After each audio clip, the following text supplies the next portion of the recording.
안녕하세요. 9-2강 강의 시작하도록 하겠습니다. 이번에는 9-2강은 저희 교과서에 있는 내용들을 가지고 제가 또 요약을 했고요.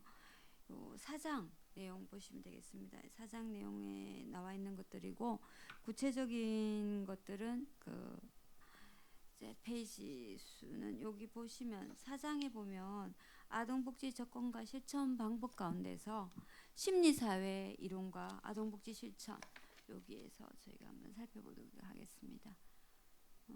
여기 심리사회 이론과 아동복지 실천 1번, 그 다음에 2번은 저희가 생태체계 이론과 아동복지 실천, 그 다음에 3 아동복지 실천을 위한 3가지 접근, 그 다음에 아동복지 실천의 기본 원칙인데요. 요 원칙들을 가지고 저희들이 한번 이번 시간에 공부를 한번 해보도록 하겠습니다. 교과서를 보시면 굳이 PPT만 보시면 될 것 같고요. 교과서는 참고하시기 바랍니다.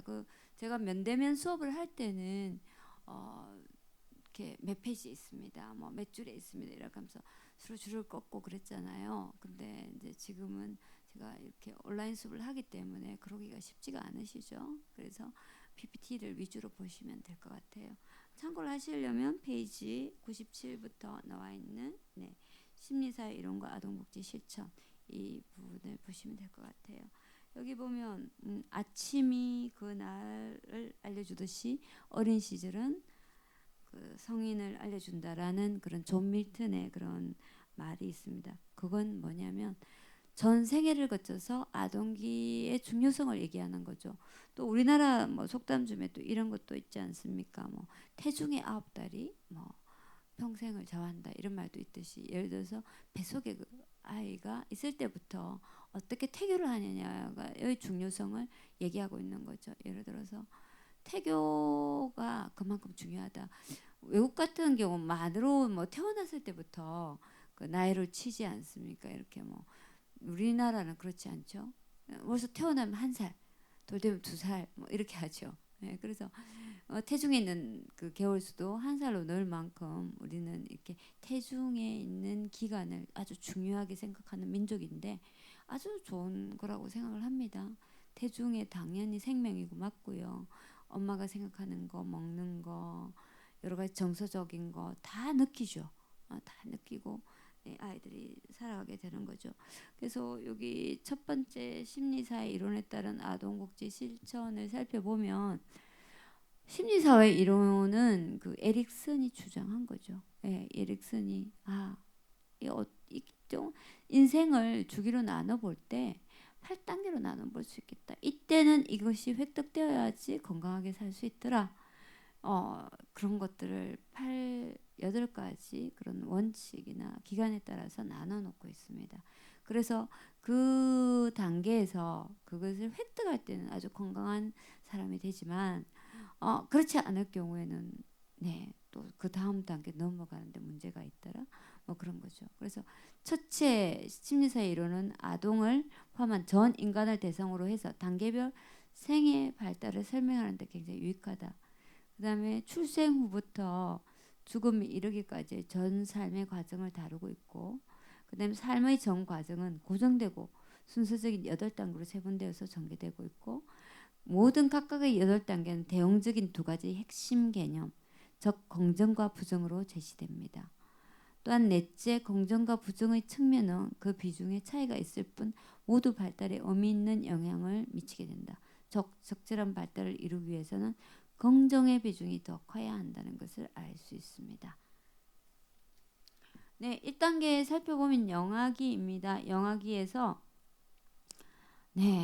트러스트, 신뢰를 형성해야 된다. 그렇지 않으면 불신감을 형성하게 되면 주변 사람 믿고 주변 환경에 대해서 안정감을 느끼게 된다. 신뢰감을 형성하게 되면. 그렇지 않고 불신감을 형성하게 되면 이 시기에 주변 사람은 반대로 말하면 되죠. 믿지 않고 주변 환경에 대해서 불안정감을 느낀다. 그죠? 2단계 영아기는 스스로를 통제하는 데 자신감을 느끼게 되는 시기죠. 그 자율성을 획득하면, 자율성이 뭐예요? 제가 얘기 여러 번 하지만 스스로 선택하는 거, 결정하는 거, 그게 자율성이지 않습니까? 그래서 자율성을 할 때는 그 스스로 통제하는데 자신감을 느끼게 되죠. 그렇지 않고 수치심과 의심이 들 때는 네네 그럴 때는 이렇게 스스로 통제한 능력이 스스로 떨어지는 경우죠. 그 다음에 3단계 유아기에서는 주도성 대 죄책감인데요. 주도적으로 활동할 수 있고 자존감이 높아지고 이때 긍정적으로 지내게 되면 그렇지 않으면 죄책감에 시달리게 되는 거예요. 난 이것도 못해. 난 저것도 못해. 나는 이것도 이것도 아니고 내가 이것도 잘못하는 것 같고 저것도 잘못하는 것 같고 계속 스스로를 대해서 계속 네 좌시하고 스스로를 힘들게 하는 거죠. 그다음에 4단계는 아동기입니다. 아동기는 권면성 대 열등감인데 네 성실하게 해야 할 일을 완수할 수 있는 권면성이 또 확보되고 그다음에 열등감이 또한 만약에 권면성을 획득하지 못하면 열등감이 나는 왜 이럴까 항상 남에 비해서 자기를 네, 이렇게 좋게 판단하지 않는 거죠. 그런 열등감을 네, 가지게 되는 거죠. 그다음에 5단계 청소년기 정체성 특히 자아 정체성이 되게 중요하죠. 내가 어떤 사람인가 나는 또한 어떻게 어떤 것을 좋아하고 나의 자신은 어떻게 정말 살아갈 만한 가치가 있는 사람인가 자신 스스로가 자기에게 가치를 매기는 그런 정체성이 긍정적일 경우에는 획득되지만 그렇지 않을 경우에는 정체성 혼미가 오는 거죠. 나는 누군가 나는 이것도 못하나 저것도 못하나 나는 왜 이럴까 자기의 존재에 대해서 그 가치에 대해서 그런 부정적인 자꾸 프레임을 자꾸 씌우게 되는 거죠. 그래서 6단계에서는 성인기인데 친밀성 대 고립감을 느끼게 돼요. 타인을 이해하고 사랑하게 되는데 친밀감을 느끼는 사람은 그렇지 못할 경우에는 고립감을 느끼게 됩니다. 그래서 그런 친밀성을 획득하고 그다음에 고립감을 또한 획득하지 못했을 때 친밀성을 획득하지 못했을 때 고립감을 획득하는 반대 결과가 나오게 되는 거죠. 그 다음에 7단계에서는 중장년기가 되겠습니다. 중장년기가 되는데 이때는 통합감, 절망감 이렇게 두 개가 긍정적이거나 부정적인 영향을 받게 되는 거죠. 통합감일 때는 살아온 삶에 대해서 굉장히 만족하고 감사해야죠. 그래서 내가 지나온 걸 돌아볼 때 이거 너무 감사하고 지금의 삶도 예전에 비해서는 나가 체력도 좀 떨어지고 경제적인 수입도 훨씬 줄어들고 그렇지만 나의 살아온 삶에 대해서 굉장히 만족하고 감사하다는 그런 통합적인 사고가 이루어져야지 긍정적인데 그렇지 못하고 절망감이 찾아오죠. 사람에 대해서도 실망이나 절망을 하게 되고 또 자신의 살아온 삶에 대해서도 또한 현재의 사회관계에 대해서 절망을 하게 되면 굉장히 고립되죠. 스스로가. 그래서 노인 자살로 이어진다든지 이런 좋지 않은 것으로 많이 나타나게 되죠. 그래서 이런 것들이 굉장히 좋지 않은 영향으로 나타날 가능성이 굉장히 많기 때문에 삶에 있어서는 발달은 꼭 어릴 때만 이루어지는 거 아니다. 우리가 발달이라면 아기 때 이제 뒤집거나 그다음에 앉거나 그다음에 기거나 또 걷거나 뛰거나 이렇게 발달하고 나면 모든 게 멈춰진다 생각하지만 에릭슨 같은 경우에는 모든 그런 발달 단계를 8로 나누었습니다. 8로 나누어서 그렇게 했고 그 8로 나누어서 했을 때 영아기에서 반드시 신뢰감을 획득해야 되는 거예요. 그래서 사람을 잘 믿지 않는 사람은 이게 지금 이루어지다기보다는 아주 어릴 때 어떤 불신감을 형성할 가능성이 굉장히 많은 거죠. 그렇기 때문에 그 단계마다 영아기면 그죠 우리나라 나이로는 만 2세까지 2단계 막 태어났을 때 그래서 우리가 보면 이제 막 태어난 아이가 뭘 알까 영아기를 지금 여기서는 2단계로 나눴어요. 그죠? 2단계로 나눴는데 1단계 영아기 태어났을 때 그럼 첫 돌까지를 1단계라 했을 때 만 1세까지 요때 주변 사람에 대한 믿음이나 그런 환경에 대한 안정감이 다 많이 확립되는 거예요. 에릭슨만 그런 말을 한 건 아니죠.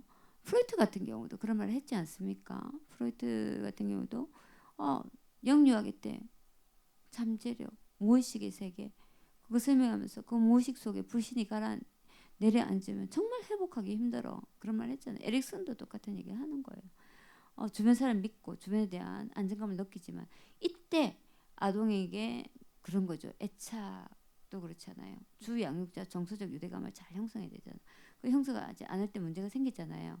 그래서 신뢰감 이런 것들이 생기는데 이 영아기 때 그런 것을 획득할 수 없었다면 힘들어지는 거예요. 불가역성을 거슬러 올라가지도 않고 어른 데서 다시 해보기도 너무 힘들고 그래서 신뢰감을 형성하는 게 굉장히 영아기 때는 중요한 거죠. 그래서 아이들이 울거나 뭐 할 때 적극적인 반응을 하고 또 애들이 뭐 왜 우는지에 대한 이유들도 주 양육자는 좀 알아야 되겠죠. 왜 우는지, 또 아픈지, 뭐 배가 고픈지, 기저귀가 이렇게 뭐 축축해서 그런지 이런 것들을 적극적으로 반응해줘야 돼요. 그에 대한 적극적인 반응이 이루어지지 않을 때 아이가 나중에 자포자기하게 되죠. 나는 이렇게 울고 반응을 보여도 그런 나에게 관심을 가지는 없어. 이렇게 느끼게 되는 거거든요. 그래서 즉각적인 반응이 굉장히 중요하고 눈 맞춤, 스킨십 그런 거 다 중요합니다. 그리고 애기가 말을 못 알아들어도 의사소통을 해주는 거. 너무 잘 잤니? 뭐 이렇게 오늘 너무너무 날씨가 좋구나. 뭐 이런 얘기들을 어른과 대화하실 때 하면 되는 거죠. 그럴수록 아이들이 안정감을 굉장히 느끼게 되는 거죠. 그 다음에 영아기에는 자율성을 또 획득하는 게 2단계 영아기에는 스스로 할 수 있는 거에 대한 우리는 그걸 막을 때가 많죠. 그런 막이다. 그러면 아이들이 스스로 걸어보려고 하면 다친다고 홀라당 업어버리고 또 아이들이 걷고 싶어 하는데 그런 막이는 그렇잖아요. 막 자기가 걸어다니고 싶어하는 그런 욕구가 있잖아요. 그러면 또 막 엄마가 바빠서 이렇게 유모차에 태워가지고 그냥 다니고 이렇게도 하죠. 그러니까 스스로가 뭔가 엄마가 없는 건 조금 나은 것 같아요. 엎여 있어도 막 바깥 세상들을 많이 볼 수 있잖아요.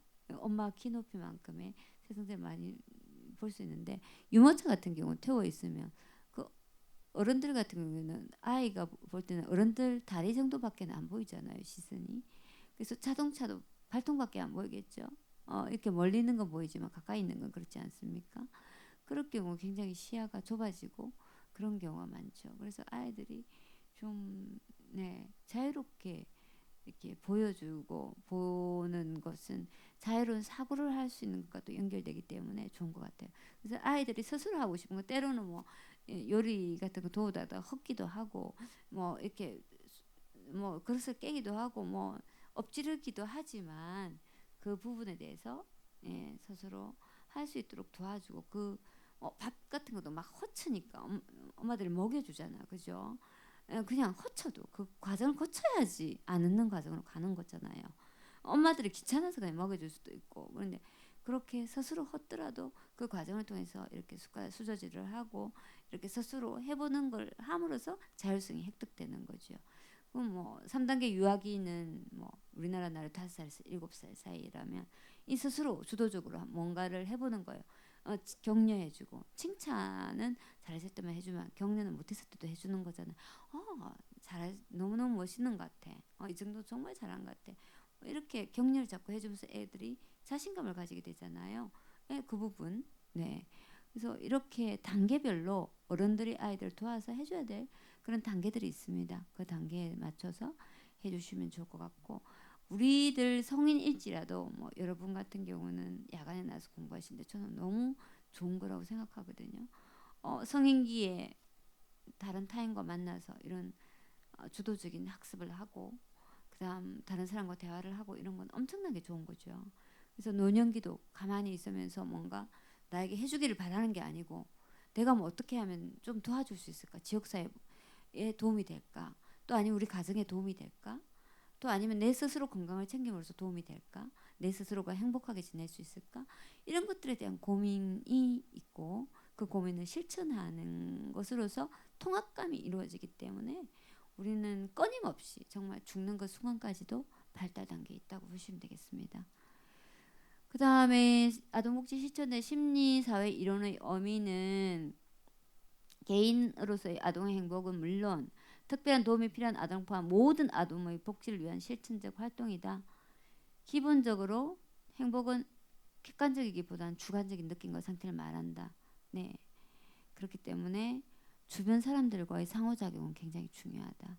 그 다음에 삶의 전 과정에서 의미 있는 부모, 친구, 선생님, 배우자, 직장 동료와 같이 시공간적으로 접촉이 많고 또 깊은 사람들과의 상호작용은 매우 중요하다고 네, 할 수 있겠습니다. 그래서 뭐 고립되어 있는 건 좋지 않은 것 같아요. 고립되어 있는 것은 뭔가 서로 주고받고 하는 상호작용이 없기 때문에 굉장히 고독하게 되고 교독하다 보면 부정적인 영향을 많이 받게 되고 그렇게 되면 뭐 자살이라든지 이런 곳으로 빠질 수 있기 때문에 일단 나이가 들고 그럴수록 또 지역사회와 교감을 나누는 거 적극적으로 뭐 내가 가난하다 해도 요즘 무료로 진행되는 게 너무 많거든요. 꼭 돈 안 들여도 되잖아요. 노인복지회관 이런 데도 있고 뭐 우리 김해 같은 경우도 있죠. 예, 그런 기관들 많이 있습니다.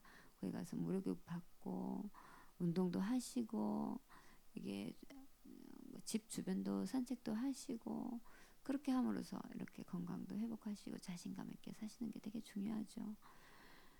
생태체계 이론의 특징과 의미에 대해서 생태체계 이론에 대해서 또 이번에는 한번 살펴보겠습니다. 생태체계 이론 같은 경우는 네, 누가 아까 뭐 8단계 같은 경우는 에릭슨이 주장했지만 이 생태체계 이론은 브론펜 브레너 같은 사람이 주장했습니다. 이 사람 같은 경우는 이런 얘기 어떤 사람은 혼자 살 수 없어. 사회야. 어떤 관계를 유지해야 돼. 이 말을 이론적으로 말한 거죠. 그래서 한 아이를 키우기 위해서는 온 마을이 필요하다는 아프리카 속담이 있는데 다음에 좋은 이웃을 만든다라는 아라비아 속담도 있고요. 우리도 그렇잖아요. 뭐 힐러리 같은 경우도 한 마을에 아이를 키운다 뭐 그런 얘기 됐듯이 우리나라는 예전부터 그걸 실천하고 살았잖아요. 마을에 누구 집 아이인지 뻔히 알고 그 아이들 뭐 밥 때 되면 같이 밥 먹이고 또 같이 돌봐주고 누가 뭐라고 말을 안 해도 그렇게 했죠. 공동생활을 하고 서로 농경사에서 품앗이 하면서 그렇게 살아갔잖아요. 그래서 어쩌면 우리나라는 굉장히 사회 뭐 두레나 이런 것도 하고 지금도 우리 부조 많이 하잖아요. 결혼할 때도 부조하고 이런 것들이 우리가 물론 뭐 부정적인 면도 없잖아 있겠지만 긍정적인 면으로 보자면 굉장히 도움을 주는 거죠. 돈 많이 덜 시기야.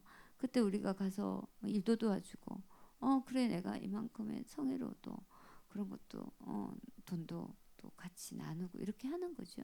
예. 또 그럼 내가 힘들 때 같이 도우고 이런 거 정말 좋은 생태체계 이론을 실천하는 우리 민족인 것 같아요. 그래서 전 인간을 대해서 환경이 생애 발달에 미치는 영향을 설명하는 데 유익하며 다음과 같은 특징을 가진 첫째 인간은 환경과 상호작용하는 존재이다. 환경과 상호작용하는 존재요. 둘째로 체계라는 개념으로 네 가지 체계로 세분해서 볼 수 있다. 특정한 환경만이 아니라 인간을 둘러싸는 모든 환경을 포함한다. 넷째, 네 가지의 각각 체계는 독립성, 항상성, 순서성, 연계성, 확장성을 지닌다. 넓은 의미를 볼 때 아동복지에서 아동복지 실천에서 환경이 주는 효과는 굉장히 크다고 네, 말할 수 있겠습니다. 그래서 생태 체계 이론은 사회 발달을 하는 심리사의 이론과 맥락을 같이 하고 있으므로 아동복지 실천에서 유용한 시사점을 얻을 수 있다고 볼 수 있습니다. 여기 보시면 이게 아동이 있을 때 미시체계, 중간체계, 외체계, 거시체계 네 가지 체계를 통해서 상호작용하죠. 아주 작은 것부터 시작해서 중간, 외체계, 거시체계를 통해서 네, 상호작용한다고 볼 수 있겠습니다. 뭐 개인이 있다면 그죠? 뭐 미시체계는 어떤가요? 사사에 보면 가족, 학교, 뭐 종교, 뭐 또래 이런 것 때문에 점점 커지는 경향을 아실 수 있으시겠죠. 예. 그다음에 생태체계 이론과 아동복지 실천에서 미시체계 중간체계 뭐 아까 다 봤기 때문에 요거 한번 참고해 보시기 바랍니다. 예. 뭐 거시체계를 보자면 지역사회, 뭐 제도, 조직 같은 이런 것들, 문화 일반적인 문화. 나라마다 문화나 틀리지 않습니까? 지역마다 문화도 좀 틀리죠. 그렇기 때문에 그런 것들 참고하시기 바랍니다. 그다음에 생태체계 이론과 아동복지 실천을 보면 아동복지의 기본법이라 할 수 있는 아동복지법 제1조 목적에서는 아동이 건강하게 출생하여 행복하고 안전하게 자라나도록 그 복지를 보장하는 것이라고 명시하고 있습니다. 인간과 환경을 총체적으로 이해하는 생태체계적 입장에서 볼 때 아동복지는 아동과 환경의 상호작용, 구체적으로 환경 속의 아동으로 이해할 수 있겠고요.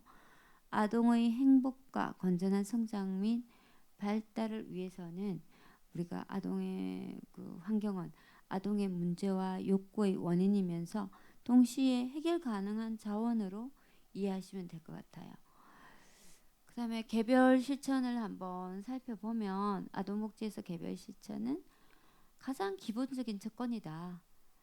아동은 가족이라는 집단 속의 개인이며 가족은 사회의 기초 단위이고 개별 실천에서 아동 부모, 아동복지 전문가 등 개인을 대상으로 코칭, 보육과 교육, 상담, 치료적 방법으로 접근하게 되며 주요 장소는 유아교육 및 보육기관, 그다음에 아동상담소, 놀이치료실, 아동병원과 같은 아동 관련 기관이나 시설들입니다. 개별 실천으로 접근하는 아동복지 전문가는 성인과는 다른 아동의 전반적인 특성, 곧 개인의 발달 특성과 가족관계, 가정과 보육 및 교육 환경 등을 의미 있게 고려해서 통합적으로 접근하는 게 좋다. 네. 세 가지 조건 가운데 일단 맨 처음 것을 보면 개별 실천 가장 기본적인 거다.